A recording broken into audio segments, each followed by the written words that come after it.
And hear from our very own Michael Richardson here in just one moment, talking about the Senate Bill. Is it Senate Bill 2? I believe it's Senate Bill 2. Senate Bill 2. I think I got that right. We've been talking about it pretty much all day. So let me go ahead and bring in our very own Michael Richardson with the latest. Now, Michael, I know that you were breaking down school vouchers today. Tell me a little bit about this. I know that you've been kind of following this. We've been following this for some time. You have too. Yeah, so this is a bill that's drawn a lot of attention. So let me try and break down what's happening. Hopefully y'all can learn a little bit from this. So here's what's going on. The bill passed the Texas Senate in early February. After 2 months, after it's cleared committee, it's now, as we speak, being debated on the Texas House floor. If we can bring up the video of it a little bit, you can see State Rep Mihaela Plisa of Dallas, who I've spoken to in the past. She is against the proposed legislation. They're currently talking about amendments, and they're going to be going through these amendments. You know, we want to add this to the bill. We want to take this from the bill. All in effort, to change it in one way or another. So that's what we're seeing. It's the same process we saw earlier today regarding a public education funding bill which passed. Again, that was different from the school vouchers one.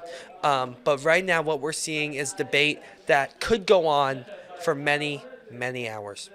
So I know that it's been some time too where both of us have talked about school vouchers, whether it's been on East Texas Now or you're watching it on your computer giving us the latest information. Tell me exactly what was going on today for it to get passed. That's a good question. So debate started a couple of hours ago. Even though the House convened at around 10, they started the day off by talking about that public education funding bill, and that lasted several hours. So from the beginning of this debate on school vouchers that we've seen so far today, there's been you've seen State Representative Brad Buckley, who authored the House's version of the legislation. And I want to make this clear, okay? There's multiple versions of the legislation. He's authored the House version, but they're not voting on that today, okay? They're voting on the Senate bill that passed 2 months ago, not the one that Buckley authored, a different bill. Similar, but different. That's a phrase that we use a lot in this industry, but it is important. So what we're seeing in terms of the debate and the amendments so far, one that stood out to me was one from State Representative James Tallarico of Austin. I've spoken with him in the past. He's against school vouchers. The amendment he put forward was basically saying this should go before the voters. What we want, we as in Representative Tallarico, what he wants is a referendum that voters across the state can vote on school vouchers, make their voices heard instead of having representatives vote on it. That was just one example of an amendment that's been put forward, and we're on Amendment 5 right now. There's probably going to be more, but that's definitely just one. Going to be more, Michael. That's just one example. Yeah, there's a lot of moving parts that kind of go into this, and I feel like it's going to take a long time. Even though we've been covering it for a while, I feel like it's going to take even longer now. Yeah.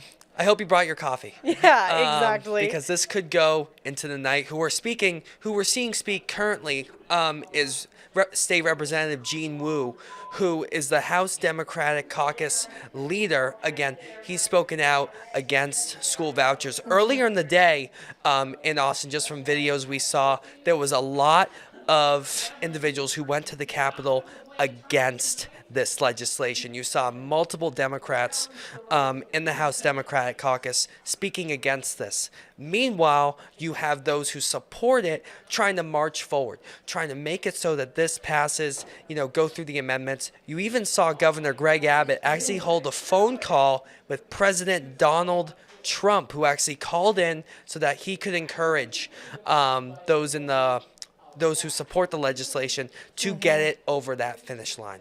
And do you think that that's made a significant impact in this? I'm not sure how much impact the president himself has had in this, but we have seen a lot of discussion about education under his administration. The Department of Education, there have been efforts to try and reduce the scope of the Department of Education while President Trump has been in office, give more power, as he says, more control to the states. What Governor Abbott, who's been championing school vouchers for a long time is saying is we want to give more opportunities, more choice to parents. We want to allow them to go to a private school if they can't afford it. Sort of take the reins a little bit off the public school. So there's a similarity there, but I don't know if I would necessarily say that the president is, directly responsible for this. No, and I don't mean that at all in that way of the president is responsible. It's just there is significant impacts of who is going to be for this and who's going to be against this. Well, there's a phrase we use quite a bit, and I think there's some validity to it, which is whenever you see something on a national stage, right, it often starts at the local or state level. Then it moves its way up. We see a lot of cases with the Supreme Court and stuff like that. And this is an example of a law. School choice is not unique to Texas, school vouchers. There are other legislation across the country that's similar. You even had former Arizona Governor Doug Ducey at the Texas Capitol a couple weeks ago championing Texas's effort because Arizona has a school voucher bill. It's different, and it's not exactly called ESAs from what I remember. But how Texas ends up going about this legislation, it could have a national impact. Other states could learn from this, try and implement a similar program. We'll see. We'll see if it ends up passing. And that's the big question, right? If there wasn't really a question as to whether this would pass the state Senate. It passed it multiple times before in other sessions, okay? The question is, can this get over the finish line, for those who support it in the Texas House, where it has been defeated in the past? And, of course, Governor Abbott campaigned against incumbent Republicans who were against school vouchers in the last session. Prominent example, District 11. Representative Joanne Schaffner unseated former Representative Travis Clardy. Met a lot of that, her support, she campaigned on her support of school vouchers. Right. So the governor is confident he'll be able to pass it. It's just a matter of the vote now, and we're nearing that stretch. We're nearing that vote. And I know the governor is hoping for that success as well as we move through this. I mean, there's going to be a lot of pluses and minuses as we go through this to see if it will cross that finish line. That's the big question. Yep. Does this cross the finish line in the Texas House? And we'll see. Well, we look forward to your coverage on this, Michael. Thank you so much for joining us on the East Texas Now Desk. Kylie, thank you very much.